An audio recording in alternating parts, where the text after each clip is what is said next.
Into the closing competitive laps of race 2 of the GMC 400. What an eventful race. Let's take a look at why we are here in this situation, and they're trying to get some heat into those tyres. Brad Jones, this is the first of 2 incidents that took him out of the race. Little lose there, bit of damage, 2 other cars in trouble. But it's curious that so many cars went off there, Bill, because there must have been something on the road. And then here's the one that finished Brad Jones off. Tangles with his old teammate from the Audi days, Cameron McConville, wallops the wall, and it brings the safety car out.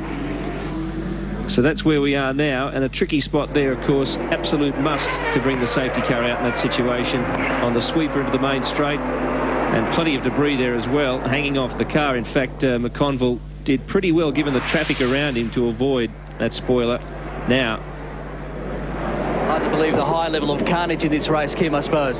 Yeah, it's a beautiful town, beautiful race, but today's not going to be our day. We're sitting up against the wall.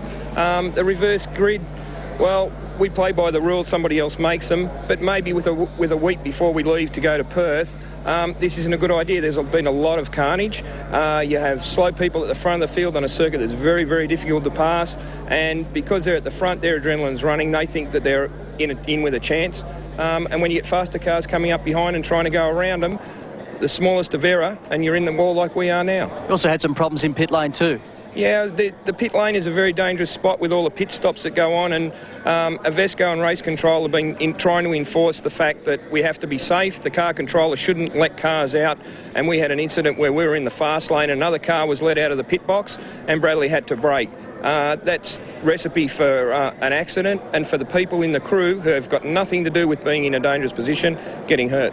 Bad day down here for the Aussie Mail Falcon. Thanks, Kim. Thanks very much. Also had a situation where Paul Morris was given a stop-go penalty for his contribution to the Larry Perkins turnaround.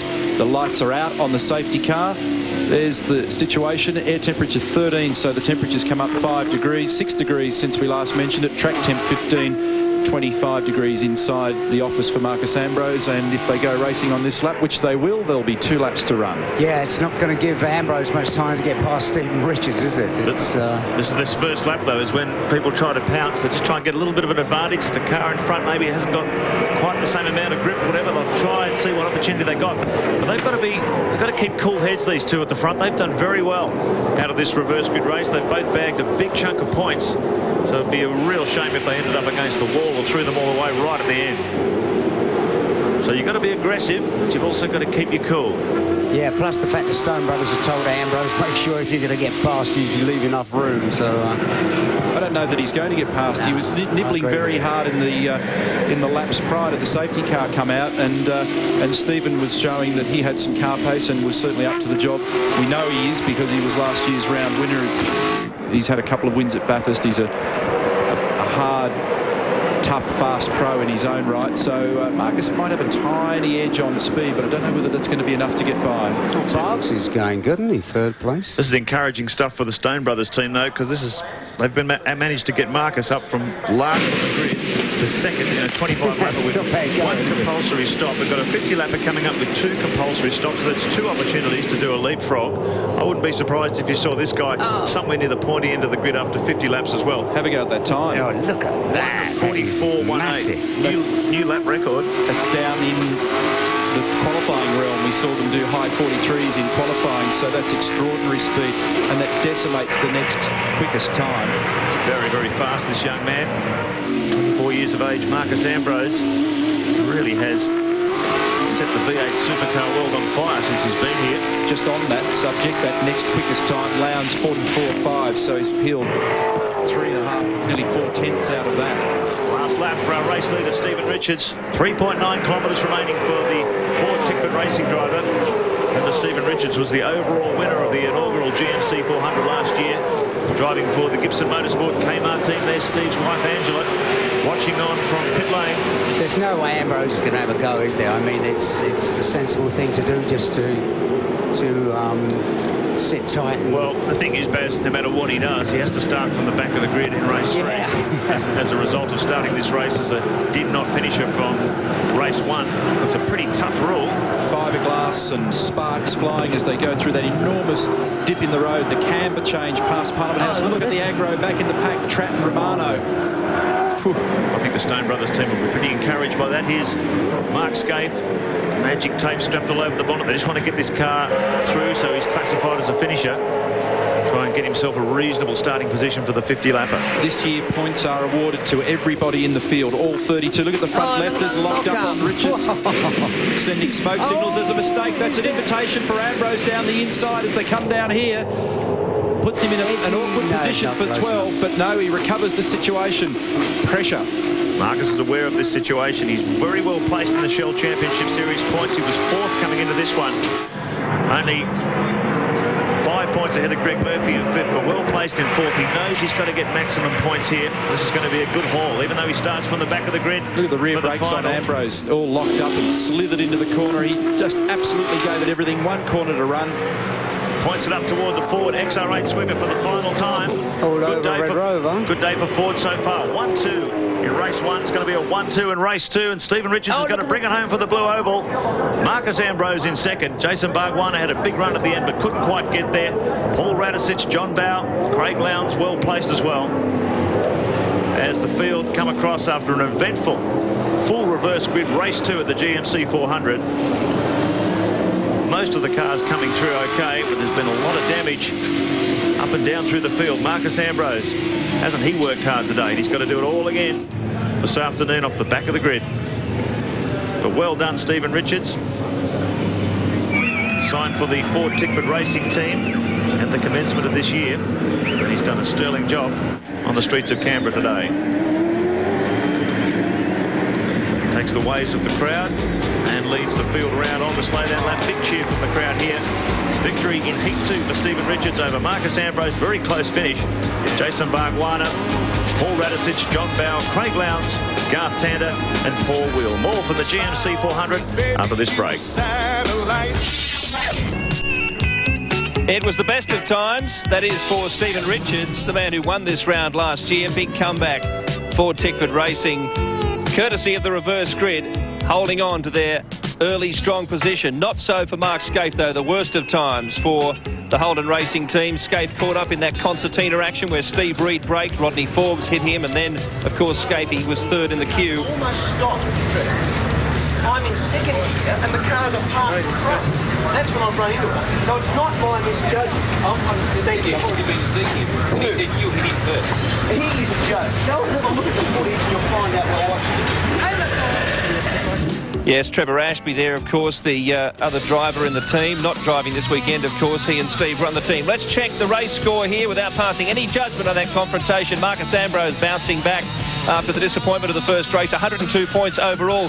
Coincidentally tied with Scaife, I might add. Craig Lowndes, great performance from him as well. He's only 2 points behind Steve Johnson now for the overall score this weekend, and double points to come in the 3rd race. I mentioned Scaife there back in 24th in that particular race, but still getting some valuable points out of this weekend. Greg Murphy, disappointment for him, and not too many points at all this weekend. Grant Denyer with our winner. Well, the winner for race 2, Stephen Richards. Well done, mate. You won the round here last year, and now you're back on the podium in the #1 position. No, it's very nice. You know, I think it was... we were hoping for a 1st position in that one, but, you know, obviously starting off the front row really helped. The car was very strong, and it was just a case of in the middle section there when you're out on your own, keeping out of trouble and keeping the pace up. But then when Marcus got behind, really, I think the few places where my car was strong, Marcus was really no threat to challenge, so it was good. What does that mean for then the next race? Well, coming off a not so good result in the first race means we'll be in the middle of the pack, but I suppose in that race that's as good as you can do, and we've done that, which is great. You had a pleasure of running in a lot of clean air out there. How much does that help around a street circuit like this with a reverse grid situation? Oh, it's just absolutely unbelievably important. The more you can stick to your own game plan, the better. But you know, like I said, Ford Tickford Racing team did a great job to get me out in a good time, and you know that also makes the result that much sweeter. You fired up for the next one? Yeah, looking forward to it. Best of luck. Thanks. The other junior, you might say, Stephen, of course, will probably be driving with Jim, incidentally, at Bathurst 1000. That yet to be confirmed. But on the subject of comebacks this weekend, somebody else who's done some hot laps in her time around the federal parliament here is a member of the press gallery, Sandra Sully. Welcome back to Canberra, and are you having a good time here? I am Billy. Thanks. Yeah, it's terrific. I mean, it is an old haunt, and it's great to see the city come alive, particularly this parliamentary triangle. It's not necessarily the sort of action they're used to other than last year, but no, it's terrific to be back, and I'm pretty chuffed that you've got the race here because I've been itching to get back here and have a look at the new museum and the Monet exhibition at the gallery. So there's lots to do and see, but not to mention fabulous racing. So it is a great weekend in Canberra, of course, a long weekend for some of the interstate visitors. Now we're looking now at the National Museum. I actually had a run around it yesterday, but I haven't been inside it. Fill us in. Well, I got in there for a few hours yesterday. You really do need a good, chunk of a day, and if you're lucky enough to go for a couple of visits, obviously very modern, very unusual and different for your typical museum,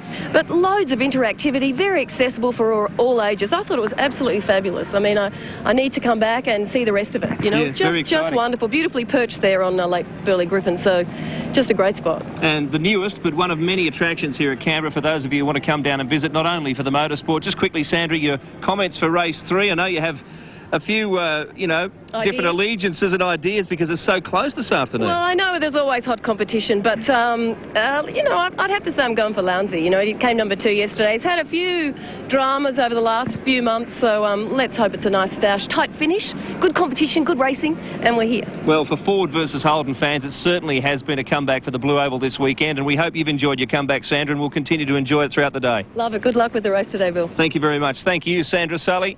And just one of the many fans here enjoying a great weekend of the GMC 400. We have that very special and very important in terms of the championship, 3rd race, double points coming up. Stay with us.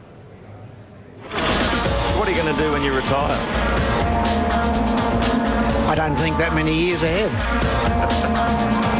Still got a few years left in you? I've given you my answer. Retire? 25 years away. I haven't looked at that yet. Probably sit at home on the farm, feeding the animals. I'm going to become a race official and get back at all you mongrel race drivers out there. I've already sorted that out, actually. I'm taking your job. You think you're that good? You've heard me. And I'm very impartial too.